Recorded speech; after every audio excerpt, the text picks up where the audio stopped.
సిజ్జు breed యొక్క మూలాలు చాలా పురాతనమైనవి మరియు ఇవి మిస్టరీ అండ్ కాంట్రవర్సీలతో నిండి ఉన్నాయి. రీసెంట్ స్టడీస్లో 8000 బీసీకి చెందిన డాగ్ బోన్స్ ఈ సిజ్జు డాగ్ బ్రీడ్కి చెందినవని కనుగొన్నారు. అందుకే వీటిని 14th ఓల్డెస్ట్ డాగ్ బ్రీడ్గా గుర్తించారు. ఈ బ్రీడ్ని టిబెటియన్ సన్యాసులు అభివృద్ధి చేశారని మరియు చైనీస్ రాయల్టీకి బహుమతులుగా ఇచ్చారని నమ్ముతారు. ఈ బ్రీడ్ ఎక్కడ డెవలప్ అయ్యింది అనే దానితో సంబంధం లేకుండా టిబెట్ మరియు చైనాలో ఎంతో కాలం నుండి ఒక ట్రెజరీ కంపానియన్గా జీవిస్తున్నాయి. సిజ్జు అనే పేరు చైనీస్ భాషలో సింహం నుండి ఆవిర్భవించింది. ఎందుకంటే ఈ జాతి చిన్న సింహం వలె కనిపిస్తుంది కాబట్టి. సిజ్జు యొక్క పూర్వీకులు లషా యాప్సో మరియు పెకింగీస్ బ్రీడ్స్కు చెందినవి. 1100 సంవత్సరాల పూర్వం ఈ సిజ్జు డాగ్స్ చైనీస్ రాయల్ హౌస్ పెంపుడు జంతువులుగా పెంచబడ్డాయి మరియు ప్రధానంగా 14 నుండి 17వ శతాబ్దాల మధ్య మింగ్ డైనాసిటీకి చెందిన రాజవంశ సభ్యులకు రాయల్ హౌస్ పెట్స్గా పేరు పొందాయి. చైనా యొక్క ట్యాంగ్ డైనాసిటీకి చెందిన ఆర్ట్, పెయింటింగ్స్, లిటరేచర్ మరియు కార్వింగ్ చేసిన శిల్పాలలో ఈ సిజ్జు లాంటి చిన్న కుక్కలు ఎంతో ప్రాచుర్యం పొందాయి. 13వ శతాబ్దంలో మంగోలియన్ కింగ్డమ్కి చెందిన కుబ్లా ఖాన్ అనే రాజు తన దగ్గర శిక్షణ పొందిన వేట సింహాలతో కొన్ని చిన్న డాగ్స్ని కూడా ఉంచేవారు అని మార్కోపోలో నివేదించాడు. ఈ చిన్న డాగ్స్ వేట సింహాలని ప్రశాంతంగా ఉండేట్లు చేస్తాయని మరియు ఇవే సిజ్జు డాగ్స్ అని కొందరు నమ్మేవారు. తర్వాత చైనాలోని మింగ్ డైనాసిటీ సమయంలో చైనీస్ రాయల్ ఫ్యామిలీస్ కూడా ఈ సిజ్జు డాగ్స్ని పెంచుతూ వచ్చారు. వారు వీటిని లిటిల్ లయన్ డాగ్స్ లేదా క్రైసాంథమమ్ ఫేస్డ్ డాగ్స్ అని పిలవడం మొదలుపెట్టారు. ఇది వాటి ముఖంపై వెంట్రుకలు అన్ని దిశలలో పెరిగే విధానాన్ని వివరించే మారుపేరు. ఎందుకంటే ఈ డాగ్స్ వాటి ఫేషియల్ హెయిర్ మధ్యలో ఒక ముక్కుతో పువ్వులా కనిపిస్తుంది కాబట్టి. అవి సింహాలను పోలి ఉండే తెలివైన చిన్న దయగల కుక్కలు. 1700 నుండి 1900 ప్రారంభం వరకు ఉన్న డాక్యుమెంటరీలలో ఈ డాగ్స్ గురించి పెద్దగా ప్రస్తావన లేదు. కానీ ఆ కాలానికి చెందిన అనేక కళాఖండాలు స్మాల్, ప్లేఫుల్ మరియు సంతోషకరమైన డాగ్స్ని వర్ణిస్తాయి. 1861 ద క్వింగ్ డైనాసిటీ యొక్క రాజుకి ఉంపుడుగత్తె అయినటువంటి డోవేగర్ షూషీకి రాజు చనిపోయిన తర్వాత రాజ్యాన్ని పాలించే అవకాశం వచ్చింది. ఆవిడ పాలనలోని రాజశాసనాలలో మొదటి అధ్యయనం ఏంటంటే ఎవరైనా ప్యాలెస్ కుక్కలను హింసిస్తూ పట్టుబడితే వారికి మరణశిక్ష విధించబడుతుంది అనే తీర్పు సంచలనంగా మారింది. అదే సమయంలో దలైలామా ఆమెకు అద్భుతమైన 2 సిజ్జు డాగ్స్ను ఇచ్చారు. ఇవే అక్కడి ఇంపీరియల్ ప్యాలెస్ యొక్క లిటిల్ లయన్ డాగ్స్కి మూలంగా మారాయి.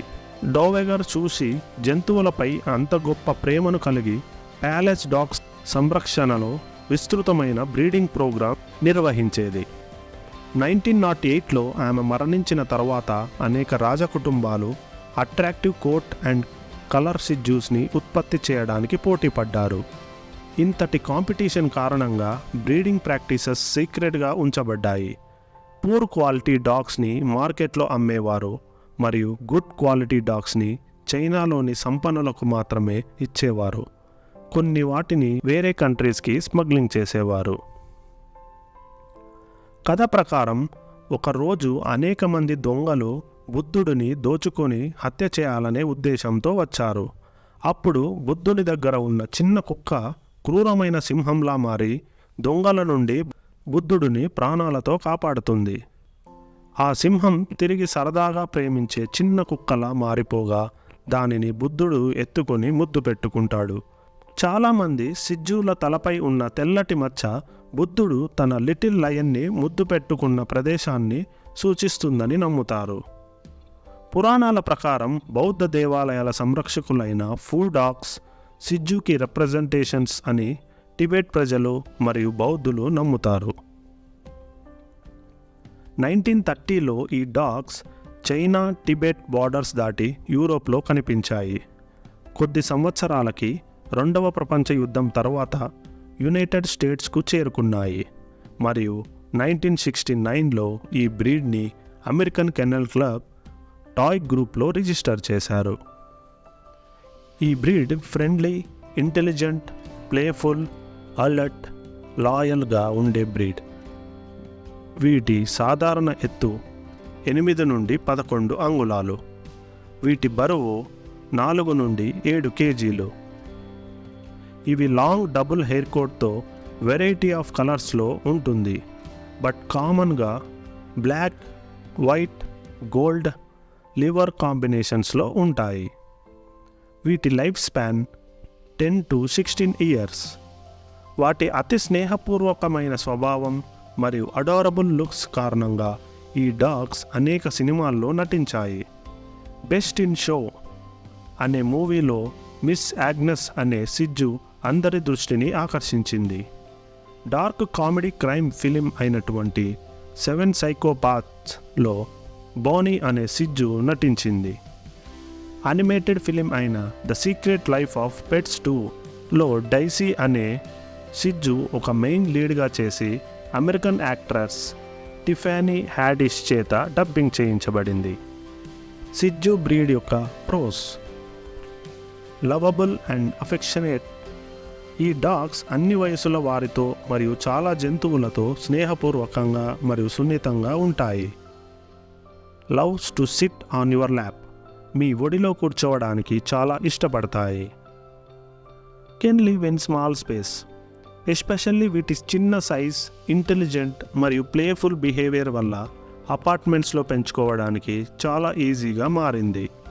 డాగ్స్ అంటే అలర్జీ ఉన్నవారు, స్కిన్ ఇష్యూస్ ఉన్నవారు ఈ సిజ్జు డాగ్స్ని నిర్భయంగా పెంచుకోవచ్చు, ఎందుకంటే ఇవి హైపో అలర్జిక్. అందుకే వీటి ప్రజాదరణ పెరుగుతుంది.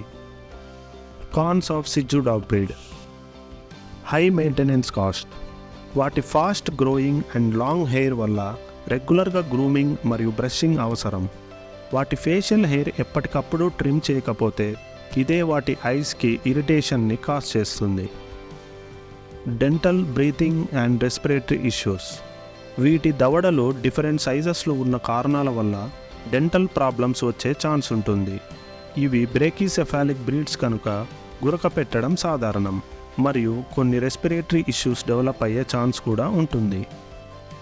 ఒక అమెరికన్ టీచర్ మరియు కంపోజర్ అయినటువంటి జేమ్స్ మూల్స్ఫోర్డ్ ఈ సిజ్జు బ్రీడ్ని ఉత్తమంగా వర్ణించాడు. Nobody knows how the ancient eunuchs managed to mix together a dash of lion, several teaspoons of rabbit, a couple of ounces of domestic cat, 1 part of court jester, a dash of ballerina, a pinch of old man, a bit of beggar, a tablespoon of monkey, 1 part baby seal, a dash of teddy bear, and for the rest dogs of Tibetan and Chinese origin.